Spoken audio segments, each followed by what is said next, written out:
je voudrais vous remercier d'être là. Je me joins aux propos de votre confrère et vous prie donc d'accepter ce qu'il a dit en notre nom. La Constitution de la République démocratique du Congo affirme que la RDC est un État de droit. L'une des lignes maîtresses de cette Constitution qui a été approuvée par référendum en 2005, c'est l'instauration de l'État de droit. L'État de droit a pour élément constitutif, notamment et principalement d'ailleurs, la légalité, le respect de la démocratie et le respect des droits de l'homme. Il se trouve que pour instituer un gardien de cet état de droit, le constituant congolais a créé la Cour constitutionnelle. Celle-ci n'est pas animée par des magistrats, mais par des membres qui portent le titre des juges à la Cour constitutionnelle. Cette singularité ne concerne pas seulement le titre qu'ils portent, mais aussi le mode de leur nomination, le mode de fin de leur mandat et le mode de leur remplacement. Et le constituant a prévu des dispositions qui ne peuvent en aucun cas être violées sous peine de nullité absolue, nullité des pleins droits. D'abord, il y a la Constitution. Et je voudrais préciser ici que je donne cette communication à ma qualité de conseil constitué par les juges à la Cour constitutionnelle, Noël, les juges à la Cour constitutionnelle, dont je vais vous donner les noms, qui m'ont donné les mandats. Il s'agit des juges Noël Kilomba, Ngozi Mala et Jean Oboulou-Pungu, qui sont, jusqu'au moment où je parle, juges à la Cour constitutionnelle sur le fondement du respect de l'état de droit tel que porté par la Constitution. En effet, en tant que juges constitutionnels, ils sont nommés par une procédure particulière. Ils sont au nombre de 9. 3 sont nommés par le président de la République sur sa propre initiative. 3 autres viennent du Conseil supérieur de la magistrature. C'est le cas du juge Noël Kilomba et du juge Oboulou. Et puis il y a 3 autres qui sont désignés par le Parlement et réunis en congrès. Les constitutions congolaises, sur pied des dispositions de l'article 158, a prévu que les 2 tiers des membres de la Cour constitutionnelle soient des juristes provenant de la magistrature, du barreau ou de l'enseignement universitaire. La Cour constitutionnelle est renouvelée par tiers tous les 3 ans. Cela veut dire quoi? Cela veut dire qu'il y a un tirage au sort qui est organisé conformément aux dispositions de l'article 158, alinéa 4 de la Constitution, 6 alinéa D 116 de la loi organique, numéro 13/026 du 15 octobre 2013 portant organisation et fonctionnement de la Cour constitutionnelle. Eh bien, le premier tirage a eu lieu le 9 avril 2018. En fait, il devait avoir lieu le 9 avril 2018. La veille de ce tirage au sort, le juge à la Cour constitutionnelle Kalonda nous a quittés le 8 avril 2013. Alors, disons le 8 avril, il nous a quittés et cela a eu pour conséquence que dans son groupe de 3 nommés par le président de la République, il n'y avait plus lieu de procéder au tirage au sort. Le lendemain, le 9 avril, le jour du tirage 9 avril, le jour du tirage, le décès du juge Kalonda est constaté.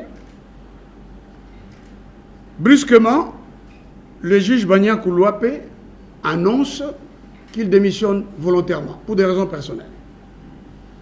Le juge Banyakou est du groupe issu du Parlement réuni en congrès. Quelques minutes après, c'est le juge Essambo Kangache, qui lui aussi démissionne. Lui, il est du groupe venu du Conseil supérieur de la magistrature. Résultat, il n'y a plus lieu d'avoir le tirage au sort. Parce que dans chaque groupe, un juge a mis fin à son mandat. Le premier, c'est une circonstance douloureuse, il est mort. Les deux derniers, dans chaque groupe, ont démissionné. C'est ainsi que le tirage au sort n'ayant pas eu lieu, ou si vous voulez, le tirage au sort a été circonstanciel, M. Norbert Nkulu-Kilombo Mitumba Jean, Ouboulou Pungo et François Bokona Wipa ont été nommés juges à la Cour constitutionnelle. Il s'ensuit que le remplacement des juges par tirage au sort ne peut intervenir qu'en avril 2021. En nommant les juges Ouboulou et les juges Kilomba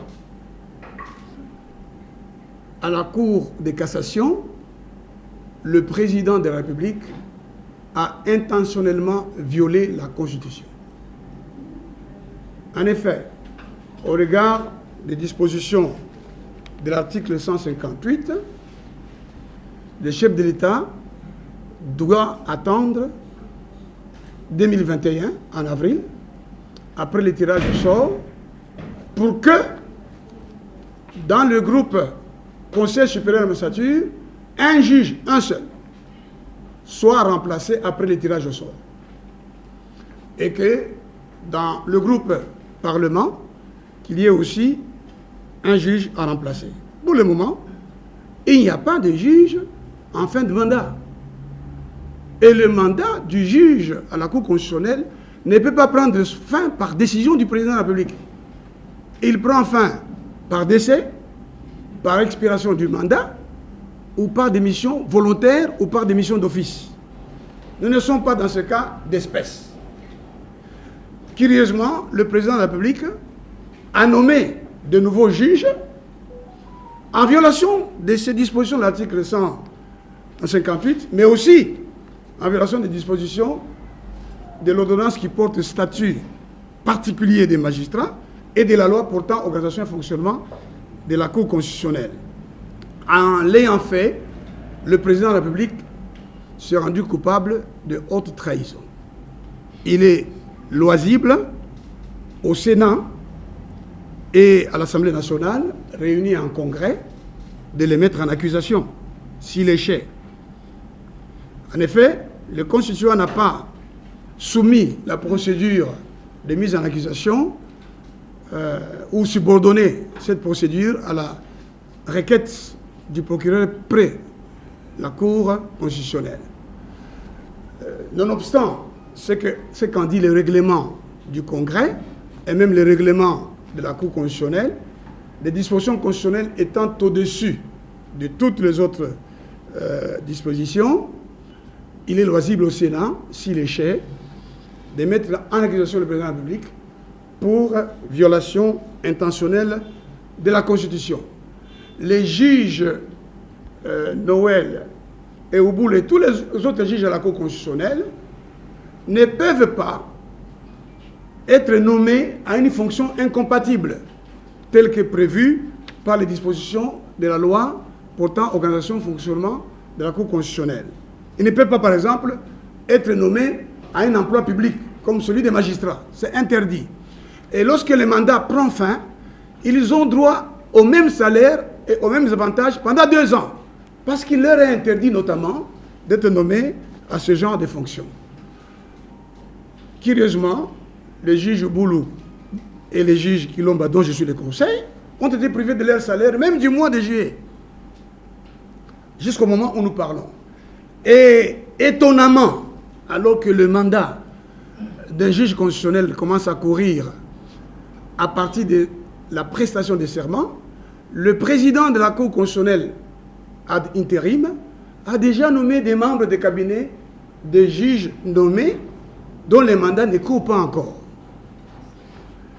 J'ai reçu mandat spécial et général de saisir les juridictions compétentes, mais aussi déposer tous les actes de ma profession pour que ces juges continuent leur mandat jusqu'à leur expiration.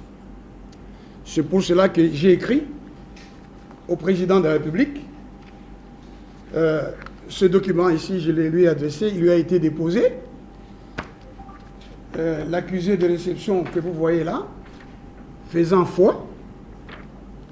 Dans ce texte, j'explique à son Excellence, Monsieur le Président de la République, que non seulement c'est en violation de la Constitution, mais aussi des dispositions légales et réglementaires que les juges Boulou et Kilomba ont été nommés à la Cour de cassation. Comme vous le savez, légitimement, ils ont écrit au Président de la République pour lui dire de les maintenir, ou pour lui dire qu'ils maintiennent leur mandat à la Cour constitutionnelle. J'ai dit aussi au Président de la République que, en nommant le Premier ministre, c'est lui-même qui l'a dit, j'ai ici l'ordonnance qui nomme le Premier ministre de mon pays. Le Président de la République se réfère dans son ordonnance à l'accord global et inclusif. Qu'est-ce que je raconte? À l'accord entre, je vais lire ça, vu l'accord politique entre les forces politiques membres du CAP pour le changement et celles du Front commun pour le Congo en vue de la formation d'un gouvernement de coalition représentatif de ces deux regroupements politiques. Considérant la personnalité proposée en date du 17 mai 2019 au poste de Premier ministre par le Front commun pour le Congo. Donc le Président de la République, dans l'ordonnance numéro 19/056 du 20 mai 2019 portant nomination des Premier ministres, décide de donner une force juridique à l'accord global. Parce que dans les visas de cette ordonnance, immédiatement après la Constitution, c'est l'accord politique. Et dans son discours, je veux dire dans son allocution, son unique jusque-là, sur l'état de la nation, le Président de la République, à l'instar de François Mitterrand, a rappelé que le contexte politique avait fait qu'il y avait un président de la République issu de l'opposition, avec une Assemblée nationale qui est, si vous voulez, une émanation du pouvoir qui était en place. Qu'est-ce que cela veut dire en droit congolais comme en droit français? Dont le droit congolais, le droit constitutionnel congolais est le résultat d'une constitution mimétique. Ça signifie que quand on est en coalition, c'est au Congo qu'on dit coalition, mais en réalité, c'est une cohabitation. Ça veut dire que le chef de l'État est chef de l'État constitutionnel, mais n'est pas le chef politique, n'est pas le chef de la majorité. Donc il n'y a pas eu alternance politique. Et donc le chef de l'État a en face de lui un chef de la majorité qui est véritablement un chef de l'exécutif. Ce qui fait que l'exécutif est bicéphale. Le chef de l'État a des pouvoirs propres, le Premier ministre a des pouvoirs aussi qui lui sont propres et dont le contre-saint est l'expression ultime. François Mitterrand, le premier à expérimenter la cohabitation que nous appelons coalition chez nous, dira qu'il va respecter la Constitution et ce sera la Constitution, rien que la Constitution, et tout se fera par la Constitution. De sorte que l'ordre de contre-saint était renversé. Celui qui attendait qu'on lui apporte les ordonnances signées par le Premier ministre, et il pouvait éventuellement refuser sa signature, en fait son contre-saint. Et c'est le cas ici au Congo. Ce n'est pas le président de la République, constitutionnellement et politiquement, qui doit initier des ordonnances de nomination, notamment des nominations des magistrats, des nominations des juges. Je tiens à dire que les ordonnances qui ont nommé des magistrats, tout comme les ordonnances qui ont nommé les membres de la Cour constitutionnelle en remplacement de mes clients qui ont été nommés en violation de la Constitution à la Cour de cassation, ces magistrats-là qui ont été nommés par des ordonnances irrégulières sont des grands magistrats. J'en connais certains en tant qu'avocat. Chamake qui est premier président de la Cour d'appel, Kuminga qui est procureur, Bonheur procureur, Kuminga Talumbashi, ils sont nombreux. Mais moi-même, j'ai eu à connaître particulièrement l'avocat général Moulongo qui vient de nous quitter malheureusement. J'étais d'ailleurs dans son bureau, il a demandé que j'ai pris pour lui, et ensuite j'ai parlé avec lui d'un dossier. Parce que j'ai eu l'occasion de le rencontrer quand il était procureur de la République. Il a traité un dossier avec passion, mais avec aussi professionnalisme. Malheureusement, il est parti. Il y a donc des magistrats qui les méritent, qui ont été nommés, mais l'on n'a pas respecté l'état du droit, c'est-à-dire la légalité. Et ça, il ne faut pas le soutenir. Toute ordonnance qui est sans contre-saint du Premier ministre, dans le contexte politique des coalitions, où le président de la République lui-même reconnaît dans l'acte qui nomme le Premier ministre, et dans son allocution sur l'état de la nation, qui n'a pas la majorité, et qu'il doit composer avec la majorité, il ne peut pas prétendre que le Premier ministre qui se déplace sur le Lubumbashi est empêché d'exercer. Il y a un empêchement factuel. Il n'y en a pas du tout. Vous savez vous-même que le Premier ministre a réagi par son porte-parole, qui du reste a été convoqué à l'ANER, je ne sais pas pourquoi. Le Premier ministre a dit qu'il n'avait jamais donné le droit du contre-saint à son intérimaire, parce que c'est le pouvoir propre du Premier ministre dans ce contexte qui est dans un exécutif bicéphale, un chef politique réel. Alors l'absence de ce contre-saint du Premier ministre Ilunga Nkamba rend aussi ces actes inconstitutionnels, parce que ce sont des dispositions constitutionnelles qui prévoient que les ordonnances prises sur ces matières soient contresignées par le président de la République. Puis-je aussi relever que lorsque les juges constitutionnels sont nommés en violation des dispositions de l'article 158 et des dispositions de la loi organique et du statut, c'est-à-dire si on n'a pas respecté le tirage au sort qui n'a pas encore eu lieu et qu'à la place d'un membre par groupe, on en nomme deux, la loi dit qu'une nomination intervenue en violation de ces dispositions est nulle de plein droit.